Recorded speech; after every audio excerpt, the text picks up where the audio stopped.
Sir, আজকে দেখছি আপনার ভীষণ মন খারাপ।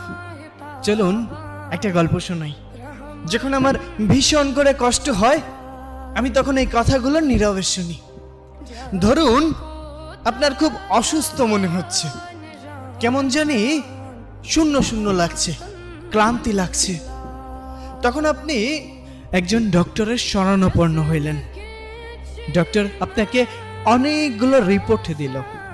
আপনি পরীক্ষাগুলো করে রিপোর্টগুলো ডক্টরের হাতে তুলে দিলেন। ডক্টর রিপোর্টটা হাতে নিয়ে আপনার মুখের দিকে তাকাচ্ছে, আবার রিপোর্টের দিকে তাকাচ্ছে।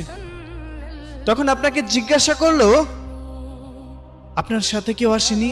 তখন আপনি বললেন, না, আমি একাই এসেছি।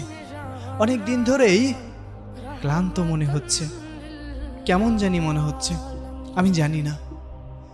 তখন ডক্টর অনেকটা মলিন মুখে বললেন, হয়তো আপনাকে এই কথাটা বলা উচিত হবে না, কিন্তু তারপরও যেহেতু আপনার সাথে কেউ নেই, আপনাকেই বলতে চাই, আপনি আর 2 মাস বাঁচবেন। আপনার জীবনের সব ইচ্ছা আকাঙ্ক্ষা সবকিছু পূরণ করে নিন। যদি কোনো কিছু ইচ্ছা অপূরণীয় থাকে, আপনি পূরণ করে নিতে পারেন। এই 2টা মাস আপনি এই পৃথিবীকে দেখে নেন। আপনার যে রোগ ধরা পড়েছে, আমি সে রোগের নাম নিতে চাচ্ছি না, তবে ভেঙে পড়বেন না। মানুষ মাত্রই মরণশীল, আজ না হোক কাল ঠিকই চলে যেতে হবে।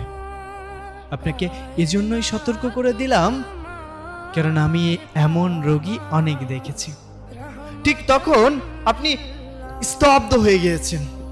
আপনার এত ক্ষমতা, এত জোশ, এত টাকা, এত অর্থ সম্পদ কোথায় যাবে?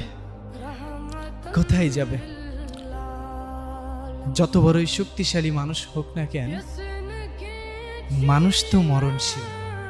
আপনি রিপোর্টগুলো হাতে নিয়ে হসপিটাল থেকে বের হয়ে যাচ্ছেন। আপনার চোখে মুখে মলিন একটা ভাব।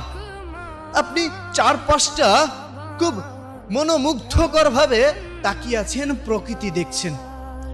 কেমন জানি আপনার এই প্রকৃতি ছেড়ে যেতে মন চাচ্ছে না। আপনার ভীষণ কষ্ট হচ্ছে, দম বন্ধ হয়ে যাচ্ছে। আপনি বাসায় গেলেন।